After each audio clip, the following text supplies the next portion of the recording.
Hello friends, आप सभी कैसे हैं? आई होप आप सभी अच्छे होंगे।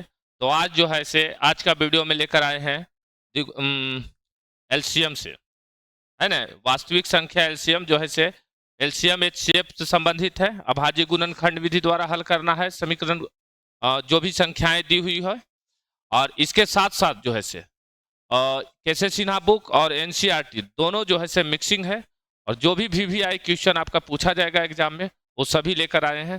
तो आज जो है आज का, है ना, टॉपिक जो है से वास्तविक संख्या से संबंधित है।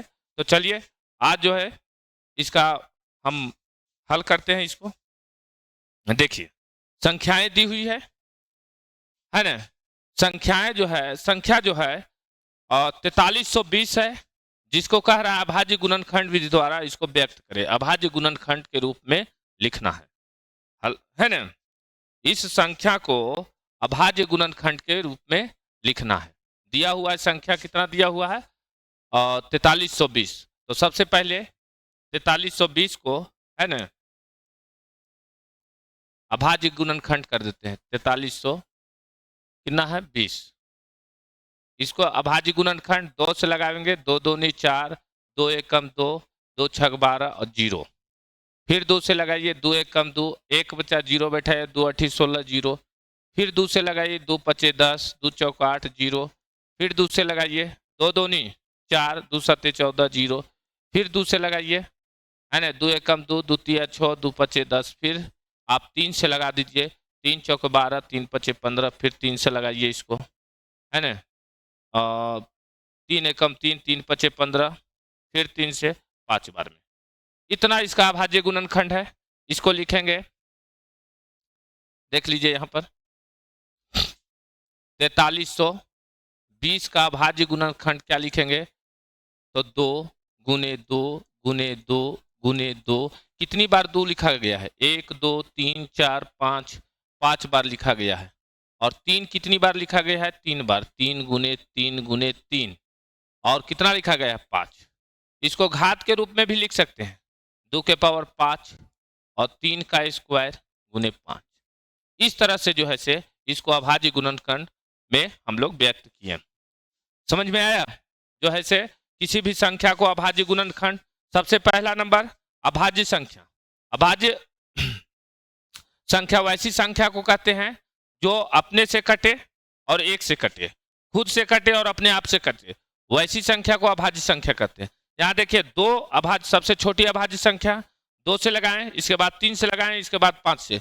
इसमें जितनी भी गुणनखंड है वो सभी क्या है? अभाज्य संख्या में है। तो चलिए नेक्स्ट क्वेश्चन की ओर बढ़ते हैं, अगले क्वेश्चन की ओर। देखिए, अगला क्वेश्चन है, ये भी कह रहा है वही चीज, अभाज्य गुणनखंड ही निकालने के लिए कह रहा है। इसमें जो है आपका, देख लीजिए, यहां दिया हुआ है 23,750। किसका अभाज्य गुणनखंड निकालना है? 23,750 का। 2 से लगाएंगे। 2 एकम 2, 2 एकम 2, 2 अठी 16, है ना। 2 सत्ते 14, 2 पचे 10। फिर 2 से लगाएंगे। 2 पचे 10, 2 नवा 18, 2 तिया 6, है ना। 2 से नहीं लगेगा ये जो है से आपका डायरेक्ट 5 है। 5 से लगाइए, क्योंकि 5 का घात पूछ रहा है कि कितना होगा। 5 दूनी 10, 5 तिया 15, 5 सत्ते 35, 5 पचे 25। फिर 5 से लगा दीजिए इसको, है ना। 5 चौक 20, 5 चौक 20, 5 सत्ते 35, 5 पचे 25। फिर 5 से लगा दीजिए। पनी अठी 40, पैनवा 45, है ना। और ये कितना हो जाएगा? पैनवा 45 और पचे 25। फिर 5 से लगा दीजिए। 5 एकम 5 और पैनवा 45, 19 बार। इतना हो गया। यानी हम इसको कह सकते हैं, क्या कर सकते हैं? देखिए,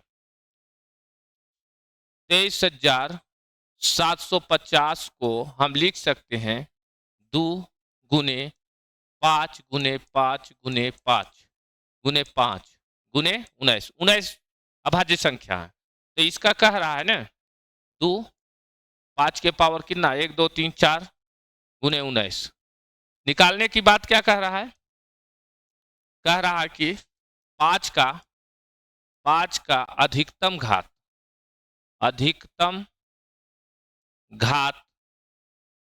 कितना है?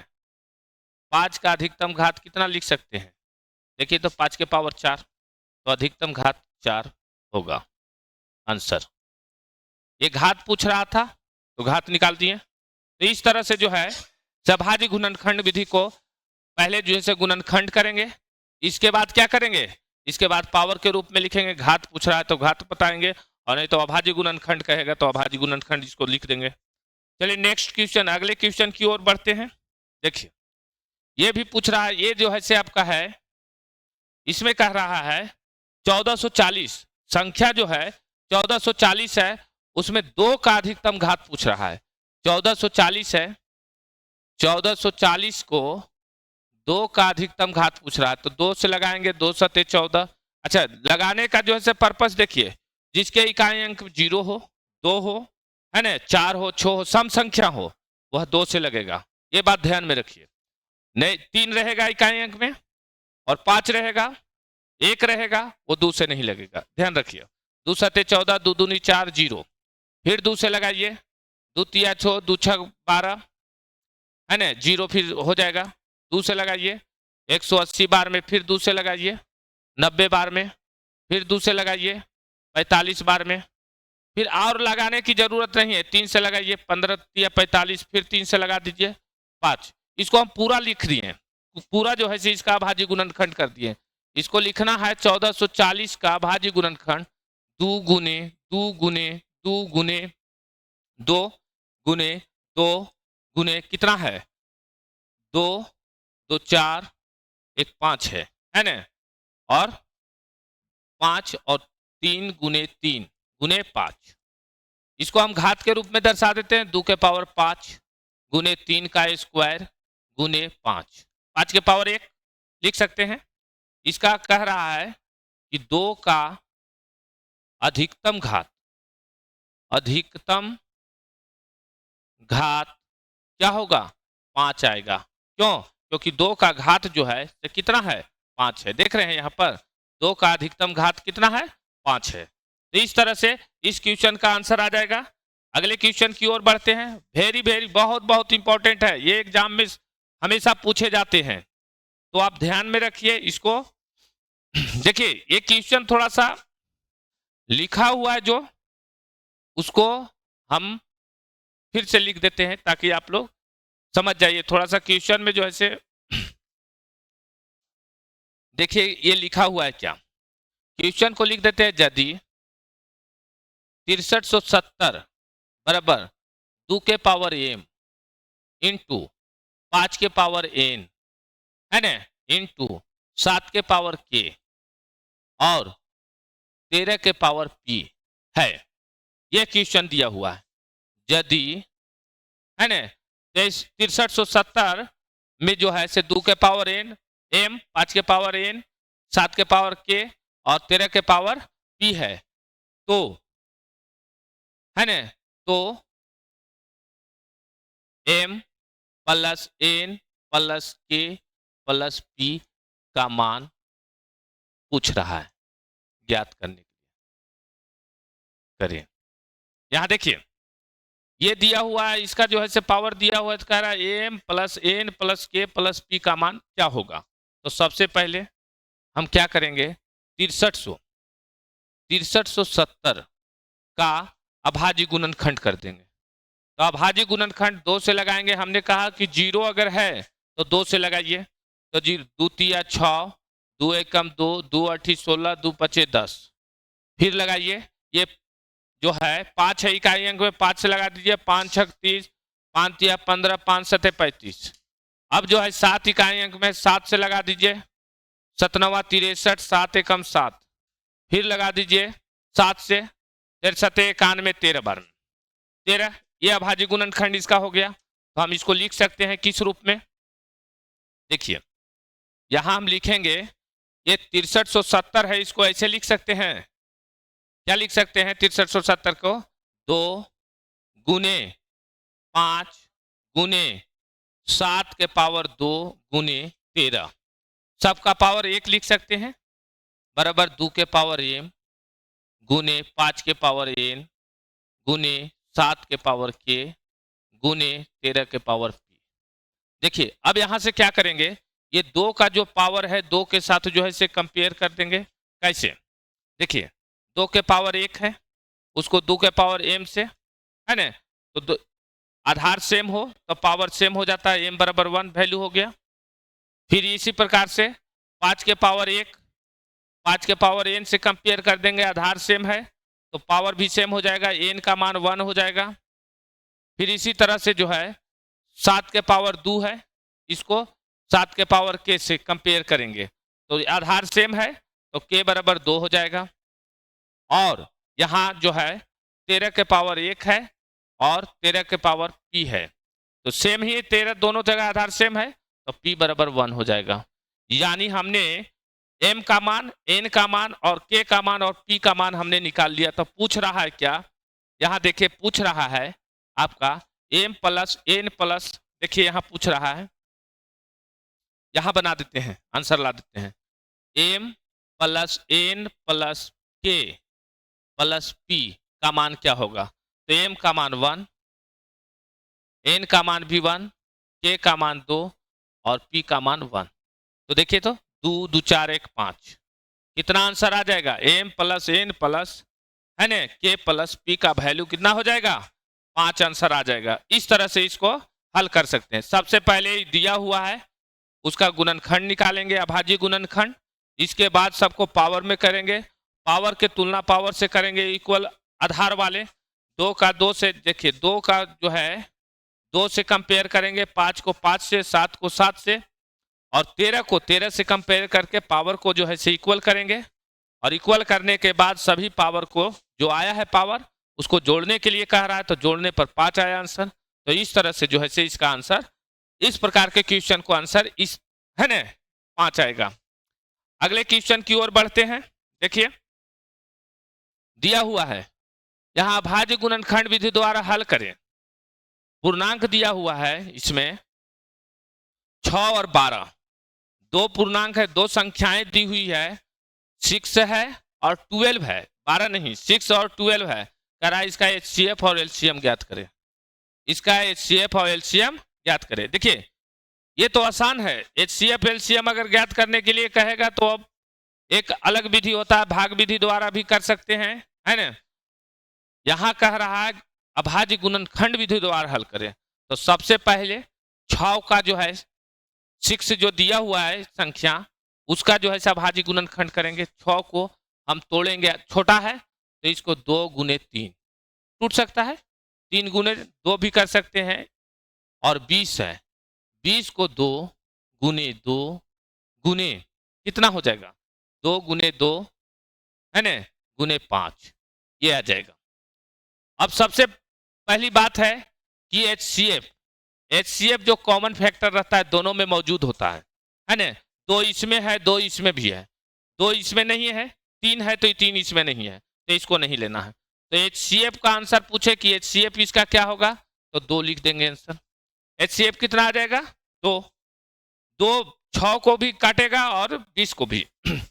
LCM पूछ रहा है क्या होगा, तो देखिए ये 2 दोनों में मौजूद है, उसको तो लेवे करेंगे, रखेंगे ही, और इसके अलावा जो संख्या बच रहा है इसमें उसको लिख देंगे, 3 गुने 2 गुने 5, ये 2 भी लिख देंगे। तो इसको गुना कर दीजिए, देखिए 2 तिया 6, 6 दूनी 12, 12 पचे 60, ये आपका आंसर आ जाएगा।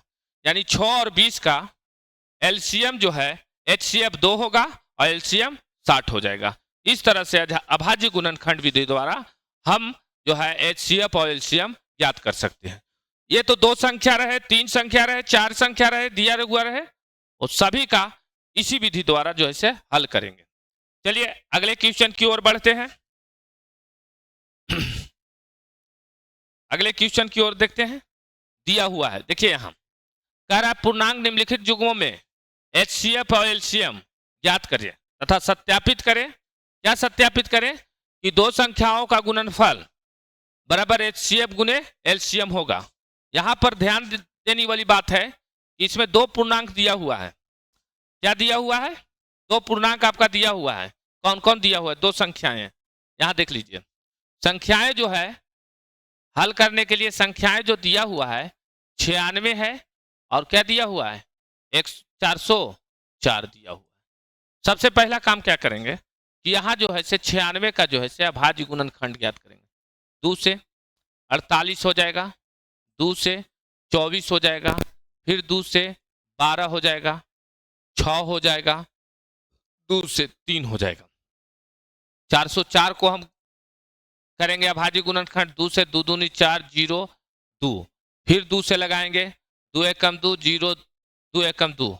अब लगेगा इसको 101 कोई संख्या से कटता है ना? नहीं कटता है 101।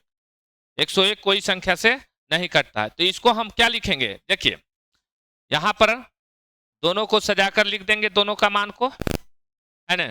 क्या कह रहा है? 96।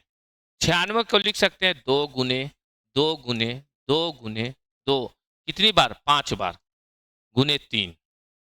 अब 404 को लिखेंगे क्या? 2 गुने 2 गुने 101, इतना आ गया। अब इसका कह रहा है HCF और LCM भी कह रहा है, तो देखिए HCF इसका क्या हो जाएगा? देखिए HCF इसका क्या हो जाएगा? सबसे पहला काम HCF निकालेंगे, तो HCF क्या हो जाएगा? देखिए ये 2 2 दोनों में मौजूद है, तो 2 दूनी कितना होगा? 4।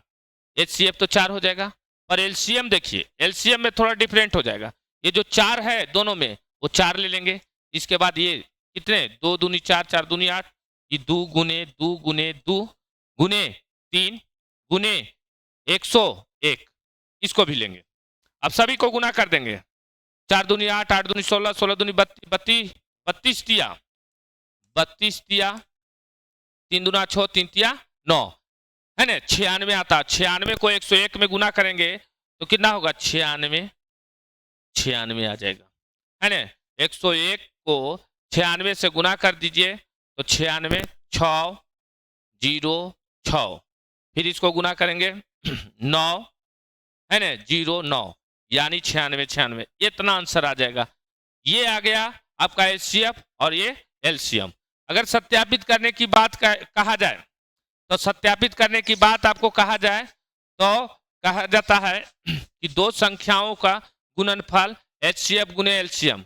अब हम दो संख्याओं का गुणनफल 96 गुने 404, 404 को गुना करेंगे, जो आएगा, जो LCM आया है उसको गुना कर देंगे, HCF आया है उसको गुना कर देंगे, दोनों का मान सेम आएगा। तो इस तरह से हम सत्यापित भी कर सकते हैं और इसको इस तरह से हम हल करके क्या कर सकते हैं? आंसर ला सकते हैं HCF और LCM। तो चलिए अगले क्वेश्चन की ओर बढ़ते हैं। आप लोग ध्यान रखिए, समझ रहे हैं ना? देखिए दिया हुआ यहां 3 पदों, 2 पदों वाला HCF LCM ज्ञात किए हैं। अब की बार जो है कितने पदों का आ गया? 3 पदों का, 3 पदों का आ गया है। तो यहां लिखते हैं फर्स्ट नंबर क्वेश्चन में है, फर्स्ट नंबर क्वेश्चन में क्या कह रहा है? पहला नंबर में 8 है, 9 है और कितना है? 25 है। ये 3 संख्याएं हैं।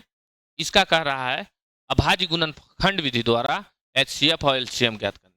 तो सबसे पहले 8 को जो है से अभाज्य गुणनखंड में तोड़ेंगे। देखिए 8 को हम तोड़ सकते हैं 2 गुने 2 गुने 2, 8 हो जाएगा। 9 को तोड़िए 3 गुने 3, फिर 25 को तोड़िए 5 गुने 5, 5 5 25 होता है। इसमें देखिए कोई भी संख्या ऐसा है जो सभी में मौजूद है? जी नहीं, कोई भी संख्या ऐसा नहीं है जो किसी भी कोई भी संख्या में मौजूद नहीं है। तो देखिए एक हो सकता है सभी में, एक हम गुना कर सकते हैं, तो ये CF आपका आ जाएगा कितना? 1 आ जाएगा। 8 9 25 को काटने वाला संख्या क्या है? 1 है, एक ही सबको काट सकता है। और LCM कह दे तो LCM कह दे तो क्या करेंगे? ये सभी को गुना कर देंगे, यानी 2 गुने 2 गुने 2 गुने 3 गुने 3 गुने 5 गुने 5। इतनी बड़ी संख्या को गुना करने के लिए साधारण विधि द्वारा कैसे करेंगे? तो देखिए 5 5 25, 25 चक्का 100, 100 हो गया, 3 3 9, 9 दूनी 18, मतलब 1800 आंसर। LCM आ जाए, HCF 1 आ जाएगा और LCM 1800 आ जाएगा। इस तरह से इस मैथ को तीन संख्याएं दिया हुआ है, उसको अभाज्य गुणनखंड विधि द्वारा जो है से HCF तथा LCM ज्ञात करेंगे। अब अगला क्वेश्चन 12, 15, 21 है। क्या दिया हुआ है दूसरा क्वेश्चन में, दूसरा नंबर में है ना 12, 15 और कितना है 21 है। तो इस क्वेश्चन को आप बनाइए और कमेंट में लिखिए, समझ रहे ना, कमेंट में लिखिए कि कितना आंसर आया, समझ रहे ना, कमेंट कीजिए इस है ना इस क्वेश्चन को बनाकर कि कितना आया है आंसर। 12, 15 और 21 का जो है से क्या HCF और LCM। चलिए अगले क्वेश्चन की ओर बढ़ते हैं। देखिए ये दिया हुआ है क्वेश्चन, कह रहा है दो संख्याएं जिसका HCF, दो संख्याएं 96 और 404 है, जिसका HCF दिया हुआ है कितना 4। दो संख्याएं 96 और 404 का HCF दिया है 4। तो कह रहा है कि 96 और 404 का LCM क्या होगा। तो एक फार्मूला हम लोग जानते हैं, क्या जानते हैं इसका HCF और LCM निकालने का फार्मूला। जब दो संख्याएं दी हुई हो और HCF दिया हो या LCM दिया हुआ, तो तीसरा अगर मान पूछ रहा है तो क्या इसका होगा। देखिए दो संख्याओं का गुणनखंड बराबर होता है HCF गुने LCM। अब देखिए दो संख्याएं कौन कौन दिया हुआ है, दो संख्याएं जो दिया हुआ है आपका, देखिए यहां 96 दिया हुआ है और क्या दिया हुआ है 404, और इसका HCF कितना दिया हुआ है, देखिए यहाँ 4 दिया हुआ है। तो कह रहा है LCM क्या होगा। तो LCM जो कहते हैं लिख देंगे LCM। अब 4 गुना में इधर आएगा भागा में, तो 96 गुने 404 बटा 4 बराबर LCM। इसी को निकालना है ना, कह रहा है LCM 400। देखिए यहाँ LCM 96 और 404 का LCM क्या होगा, तो LCM निकालना है। अब देखिए 4 से इसको काटेंगे 1 0 1, यानी क्या हो जाएगा 96 गुने 101 बराबर LCM। अब इसको गुना करेंगे तो 96 96 आ जाएगा। LCM कितना हो जाएगा, LCM जो है 9696 आ जाएगा। इस तरह से इस पैटर्न का जितने भी क्वेश्चन आएगा, इस पैटर्न का जितने भी क्वेश्चन आएगा, अगर LCM ज्ञात करने के लिए कह रहा है तो LCM ज्ञात करेंगे, HCF ज्ञात करने के लिए कहेगा HCF ज्ञात करेंगे। अगर LCM और HCF दिया हुआ है और कह रहा है आपको, और कोई संख्या निकालने के लिए कह रहा है तो कोई संख्या निकालेंगे, या आपको कह दे कि LCM तथा HCF दोनों दिया हुआ है और दोनों संख्याओं का गुणनफल निकालने के लिए कह रहा है, तो ये दोनों मान को गुना कर देंगे, आंसर आ जाएगा डायरेक्ट। चलिए अगले क्वेश्चन की ओर बढ़ते हैं। ये दिया हुआ है, थोड़ा सा क्वेश्चन में है ना आप लोगों को दिखाई थोड़ा गड़बड़ दिखाई नहीं ना, तो इसको हम लिख कर और एक हम दर्शाते हैं, इसके बाद आप खुद से बनाइएगा। 3 क्वेश्चन है इस पैटर्न का, तो इसको एक तो हल कर देते हैं, एग्जाम में बहुत पूछा जाता है इस क्वेश्चन को, तो एक हल करते हैं, आप लोग बनाइएगा इस क्वेश्चन को। देखिए कह रहा है दर्शाने के लिए 7 गुने 11 गुने 13 ये दिया हुआ है। क्या दिया हुआ है, ये 7 है और कह रहा है 11 है 13 है प्लस ये जो है से 17 जो है तो गलत है, यहाँ 13 होनी चाहिए, ये 13 होनी चाहिए, समझ रहे ना। एक भाज्य संख्या है, ये दर्शाने के लिए कह रहा है भाज्य संख्या है, यह बताने के लिए कह रहा है कि सिद्ध करें या दर्शाएं कि ये जो दी गई है संख्या, ये जो दी गई है संख्या क्या अभाज्य संख्या है, भाज्य संख्या है। तो यहां जो भी संख्याएं नजर आ रही है 7 अभाज्य संख्या है, 11 13 13 सभी अभाज्य है। तो इसको भाज्य हम कैसे कहेंगे, तो सबसे पहला काम क्या करेंगे, इसको लिखेंगे क्या, देखिए यहां देखिए 7 हल करने के लिए इसको हल करते हैं, देखिए 7 गुने 11 गुने 13 प्लस 13, देखिए ये सभी गुना में है, और ये जोड़ में है 13, तो ये 13 और ये 13, 13 कॉमन ले लेते हैं तो क्या बच जाएगा 7 गुने 11 प्लस यहाँ 13 बाहर आ गया तो 1 बचेगा यहाँ पर। देखिए 13 को 13 ही लिखेंगे, घर सते 77, 77 प्लस 1 और 77 और 1 को जोड़ेंगे तो कितना आएगा 78 आएगा। कितना आएगा 78। तो यहां से हम क्या जाने कि 13 तो जो है से अभाज्य संख्या है, जबकि ये 78 जो है ना 78 देख रहे हैं 78 जो है वो क्या है भाज्य संख्या है जो किसी दूसरे संख्या से कट जाती है। तो कह सकते हैं कि यह संख्या जो दी गई है संख्या जो भाज्य संख्या है। कौन सी संख्या है भाज्य संख्या में है। हमने साबित किया इसी को दर्शाना था। क्या किया हमने साबित किया। कैसे कि ये 78 जो है से 78 जो संख्या है वो कैसी संख्या है भाज्य संख्या है।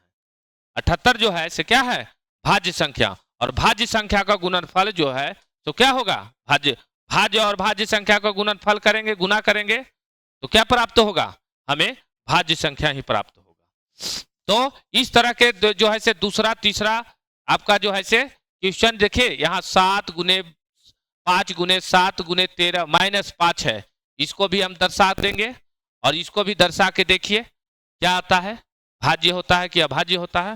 कमेंट में आप लिखिए क्योंकि हर एक ही पैटर्न के क्वेश्चन को बार बार बताने की जरूरत नहीं रहती है। एक क्वेश्चन आपको समझा दिए, अगला क्वेश्चन खुद से बनाइए और कमेंट में बताइए कि कैसा लगा क्वेश्चन है ना, कैसा बना है। चलिए ये दिया है क्वेश्चन HCF LCM के से ही संबंधित क्वेश्चन है। करा 3 मापदंड है मेजरमेंट है ना, जो कितना 64 सेंटीमीटर 80 सेंटीमीटर और 96 सेंटीमीटर लंबाई को मापती है। क्या करती है कपड़े की न्यूनतम लंबाई ज्ञात करती है, जिसे इन दंडों से किसी का प्रयोग कर ठीक पूर्णांक संख्या ज्ञात किया जा सकता है। अगर न्यूनतम कहे तो HCF ज्ञात करेंगे, महत्तम कहे तो क्या करेंगे LCM ज्ञात करेंगे। यहाँ 3 संख्याएं दिया हुआ है, मेजरमेंट दिया हुआ है 3 को का है ना, 3 मेजरमेंट है और उसमें जो है हमें ठीक कौन सा मेजरमेंट माप सकता है उसको हम ज्ञात करेंगे। चलिए यहां देख लीजिएगा दिया हुआ 96 सेंटीमीटर वाला एक जो है से माप है, एक जो है 80 सेंटीमीटर का माप है और एक 64 सेंटीमीटर का माप है। ये 3 माप का जो है से है ना लंबाई का जो कपड़े मापने का जो है से मेजरमेंट है, जिसको कह सकते हैं फीता जो कहते हैं इंची टेप कहते हैं, जिससे मापा जाता है कपड़े की लंबाई। तो यहां से हमने क्या करना है सबसे पहले 64 का जो है 64 का गुणनखंड ज्ञात करेंगे तो 2 से है ना 32, फिर 2 से है ना 16, फिर 2 से लगाइए 8, फिर 2 से लगाइए 4, फिर 2 से लगाइए 2। इसी प्रकार से 96 को 2 से है ना अभाज्य गुणनखंड का रहा 2 चौके 8, 2 8 16, फिर 2 से लगाइए है ना 24, फिर 2 से लगाइए 12, फिर 2 से लगा दीजिए कितना हो जाएगा 6, फिर 2 से लगाइए तो 3। फिर यहाँ जो है से 80 का अभाज्य गुणनखंड करेंगे 2 से 40, 2 से 20, फिर 2 से लगाएंगे 10, फिर 2 से लगाएंगे 5, अब नहीं लगेगा। तो देखिए सबका जो है से अभाज्य गुणनखंड निकाल लिए। अब यहाँ लिखेंगे देखिए यहाँ 64 का अभाज्य गुणनखंड लिखेंगे, क्या लिखेंगे 2 गुने 2 गुने 2 गुने 2, कितनी बार 1 2 3 4 5 6 बार, 6 बार गुना किया गया है, लिख दिए 3 और 3 6, 96 का 2 गुने 2 गुने 2 गुने 2 कितनी बार लिखा गया है 5 बार लिखा गया है, 5 बार लिख दिए। 80 को कितना बार 2 गुने 2 गुने और यहाँ 3 भी है और कितना है 4 बार, देख लीजिए 2 गुने 2 गुने 5। इस तरह से जो है इसका अभाज्य गुणनखंड निकालें। अब यहाँ पर हमको जांच करना है कि सभी में कॉमन कितने हैं। तो देखिए तो सबसे छोटा देखेंगे 2 1 2 3 4 4 की संख्या में तो 4 की संख्या में जो है से कॉमन ले लेंगे, ये 4 की संख्या में, तो जो है ना 96, 64, 96 का कितना हो जाएगा, HCF जो हो जाएगा इसका 2 दूनी 4, 4 दूनी 8, 8 दूनी 16।